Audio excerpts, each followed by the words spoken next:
Assalamualaikum warahmatullahi wabarakatuh.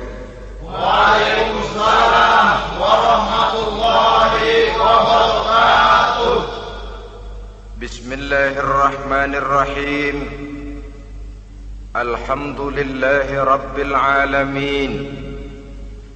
Wassalatu wassalamu ala ashrafil anbiya'i wal mursalin, imamil muttaqin, sayyidil ghurril muhajjalin, wa ala alihi wa ashabihil mujahidin at-tahirin, amma ba'du. Saudara-saudara kaum muslimin rahimakumullah, seorang muslim adalah seorang yang berpandangan luas, berjiwa lapang. Maksudnya apa? Tujuan jangka pendek dan jangka panjang ini harus dia raih kedua-duanya. Ini yang oleh Al-Quran diajarkan agar setiap muslim mencapai fid dunya hasanah wa fil akhirati hasanah. Kebaikan di dunia, kebaikan di akhirat, itu arti hasanah. Jangan macam orang dulu, punya istri dua pergi haji. Yang satu yang muda istrinya namanya Hasanah, yang satu namanya Khadijah. Waktu tawaf keliling Ka'bah, si suami ini nggak bisa doa apa-apa kecuali Rabbana Atina itu. Tiap putaran Rabbana Atina fid dunya hasanah wa fil akhirati hasanah. Putaran kedua Rabbana Atina fid dunya hasanah wa fil akhirati hasanah. Ini istri tuanya yang namanya Khadijah dengerin aja.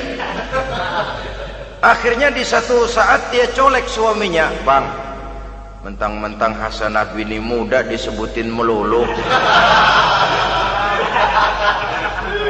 Saya dong disebutin dalam doa." "Iya deh, ntar putaran selanjutnya." Suaminya blow on juga.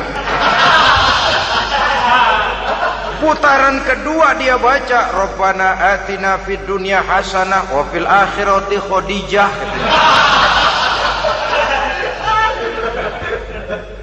Saudara-saudara, itu makna refleksi daripada doa tadi itu, doa sapu jagat. Kita ingin fid dunya hasanah wa fil akhirati hasanah. Tujuan jangka pendek dunia tercapai, tujuan jangka panjang akhirat dan ridho Allah juga tergapai. Oleh sebab itu Al-Quran menjelaskan, wabtaghi fima atakallahu ad-daral akhirah wa la tansa nasibaka minad dunya.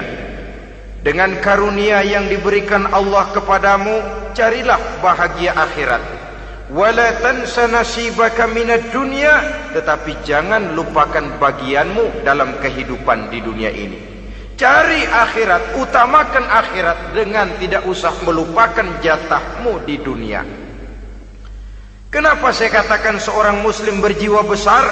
Sebab andai kata dia gagal mencapai tujuan jangka pendek, andai kata dia gagal di dunia, dan dia oleh Islam diajarkan jangan sampai gagal, tapi andai kata dia gagal, dia masih punya tujuan jangka panjang, akhirat dan ridho Allah.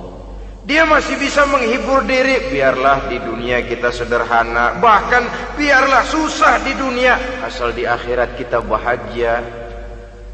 Orang yang tidak punya pandangan hidup semacam ini, sorgalah dunia ini, segalanya telah tertumpu di sini. Bila umurnya selesai, ajalnya datang, selesai sudah, sorganya sampai di situ, dan dia tidak punya pengharapan lain di belakang itu. Maka seluruhnya bertumpu pada kehidupan di dunia, padahal dunia seperti air laut, makin diminum makin haus, makin kering tenggorokan. Dunia yang diperturutkan menyeret manusia ke dalam lingkaran setan, terjebak dalam sifat yang namanya tamak bin rakus alias serakah.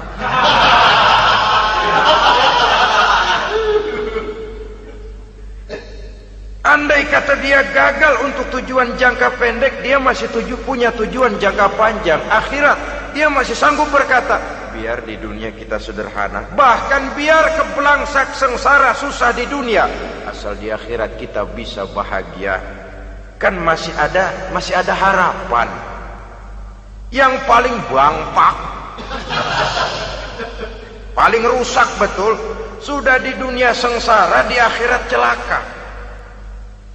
Di dunia rumahnya gubuk, pinggir kali miring, asal hujan bocor, utang selebar warung. Bayang kagak, ngaji enggak, puasa enggak, saban malam merit mulu. Saudara hadirin yang saya hormati, lalu kapan mau bahagia kalau sudah di sini susah, di sana akan susah juga. Ini yang pertama, seorang muslim, seorang yang optimis, berjiwa besar, luas pandangan. Kegagalan dia dalam jangka pendek tidak menyebabkan dia melupakan tujuan jangka panjang. Yang kedua, positifnya apa? Cara dia mencapai tujuan jangka pendek diwarnai oleh keyakinan adanya tujuan jangka panjang. Dia memang benar cari harta, tapi karena dia yakin ada akhirat, Allah ridho apa tidak? Ini positifnya. Saya memang cari duit, tapi dengan cara ini Allah ridho apa tidak? Saya memang ingin berpakaian yang rapi, tapi dengan tidak menutup aurat begini, Allah ridho atau tidak? Saya memang bergaul menghormati teman, tapi terjebak dalam minuman keras karena menghormati teman, Allah ridho apa tidak? Ini orang yang punya tujuan jangka panjang. Segalanya diberikan bingkai dengan pertanyaan, Allah ridho atau tidak? Keyakinannya terhadap tujuan jangka panjang mewarnai gaya hidupnya di dunia ini, mencapai tujuan jangka pendek tadi. Mau minum, Allah ridho apa enggak ini? Mau makan, yang saya makan Allah ridho apa enggak ini? Pendeknya apapun yang mau dia kerjakan, karena dia punya keyakinan tujuan jangka panjang, dia selalu menimbang terhadap ridho Allah tadi. Jadi tanpa prestasi ibadah, kita nol besar dalam pandangan Allah. Ini nilai manusia yang hakiki di sini. Ini makna inna akramakum indallahi atqakum. Di akhirat nanti kan tidak pernah akan disidang, kamu pendidikan setinggi apa? Tidak. Gelarmu berapa renteng? Profesor, doktor? Tidak. Akhirat hanya menyidang kau sholat atau tidak, kau puasa atau tidak, kau zakat atau tidak. Diberikan kamu harta yang banyak, dari mana kau dapat, kemana kau belanjakan. Prestasi ibadah itu yang ditanya. Setinggi apa pendidikan, sebanyak apa pengalaman, no problem, tidak jadi masalah di akhirat itu. Prestasi ibadah itu yang akan kita persembahkan di hadapan Allah. Itu makna inna akramakum indallahi atqakum. Kerbau dinilai dari dagingnya, makin gemuk makin mahal harganya. Tapi ada perkutut lebih mahal dari kerbau. Perkutut itu mahalan mentahnya loh daripada matangnya. Karena harga perkutut pada suaranya. Lalu di mana harga manusia yang paling gemuk? Tidak.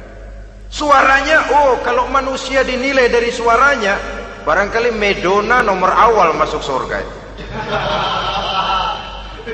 Hanyalah dengan prestasi ibadah kita bisa mencapai tujuan jangka panjang, akhirat dan ridho Allah. Nah baiklah ya, kalau sudah jelas bahwa kita punya dua tujuan jangka hidup, jangka pendek dan jangka panjang, bagaimana Islam mengajarkan kita meraih dua ini? Pada prinsipnya Islam mengajarkan sistem keseimbangan. Dalam berbagai aspek kehidupan, keseimbangan ini nampak dengan nyata diajarkan oleh agama kita. Seperti ayat yang saya bacakan tadi. Dengan karunia yang diberikan Allah kepadamu, cari negeri akhirat, tapi jangan lupakan bagianmu di dunia ini. Dalam bentuk yang lebih nyata, bekerjalah untuk duniamu seolah kau akan hidup buat selamanya, tapi bekerjalah buat akhiratmu seolah kau akan mati besok. Manifestasinya dalam kehidupan, misalnya orang kaya diperintah membantu yang miskin, tapi orang miskin dianjurkan berusaha. Jangan mengandalkan hidup kepada yang kaya, seimbang. Kamu kaya, betul Pak, bantu yang miskin. Kamu miskin, iya Pak, berusaha. Seimbang. Tuan rumah diwajibkan menghormati tamu, tamu diwajibkan tahu diri, seimbang.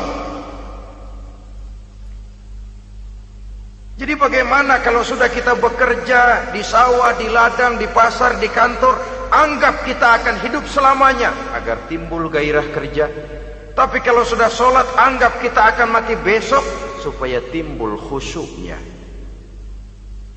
Nah, titik tekannya di mana? Stresnya itu. Walaupun Islam mengajarkan sistem keseimbangan, tapi Al-Quran tetap menggarisbawahi walal akhiratu khairul laka minal, bahwa bagaimanapun seimbangnya, akhirat itu lebih utama daripada dunia. Bagaimana implementasinya? Kata orang-orang tua, kalau kita menanam padi, rumput pasti tumbuh, tapi nanam rumput jangan mimpi tumbuh padi. Maksudnya apa? Kalau satu perbuatan kita niatkan karena Allah, dunianya pasti ikut. Tapi kalau satu perbuatan diniatkan karena dunia semata-mata, akhirat akan hilang.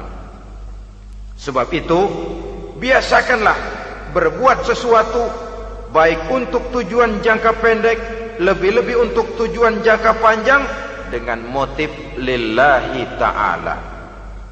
Jadi saya ulangi, satu perbuatan kalau sudah diniatkan karena Allah, dunia biasanya ikut. Tapi kalau diniatkan karena dunia semata-mata, akhirat akan luput.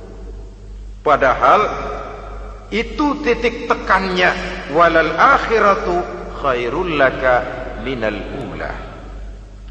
Saudara-saudara kaum muslimin rahimakumullah, ini tujuan hidup. Jadi landasan tempat kita bertolak sudah jelas, pantai yang akan kita tuju dalam kehidupan ini juga sudah nyata. Kita ingin mencapai apa yang dinamakan fid dunya hasanah wa fil akhirati hasanah. Untuk itu perlu ada keseimbangan, tetapi titik tekannya tetap akhirat lebih utama daripada kehidupan dunia ini. Sekarang kalau sudah ada dasar hidup, sudah ada tujuan yang akan kita capai, tentu harus ada alat untuk mencapainya. Semuanya perlu sarana. Bahkan pada hakikatnya dalam kaidah usul fikih para ulama mengajarkan lil wasail hukmul maqasid. Sarana dan tujuan hukumnya sama. Ini mestinya mendidik umat Islam jadi pinter. Jangan cuma berpikir melaksanakan satu pekerjaan, tapi juga berpikir menciptakan sarana untuk terwujudnya pekerjaan itu. Misalnya umat Islam wajib pergi haji kalau mampu, kan begitu toh? Kalau dia umat Islam Indonesia, tentu pergi hajinya ke Mekah. Mekah, Jeddah, Mekah, Indonesia perlu sarana angkutan untuk sampai ke sana. Kapal laut, kapal udara. Artinya umat Islam harus maju di bidang teknologi, bisa menciptakan pesawat, bisa menciptakan kapal laut, sarana yang akan menyampaikan dia untuk bisa melaksanakan ibadah haji. Selama ini kita bertumpu kepada pemikiran, pokoknya kan yang penting gue pergi haji pakai apa kayak gue punya duit. Dari segi pribadi memang barangkali begitu, tapi sebagai umat yang harus mencapai kemajuan, apabila diperintahkan melaksanakan sesuatu, kita pun hakikatnya dituntut menciptakan sarana untuk menunjang pelaksanaan sesuatu itu sendiri.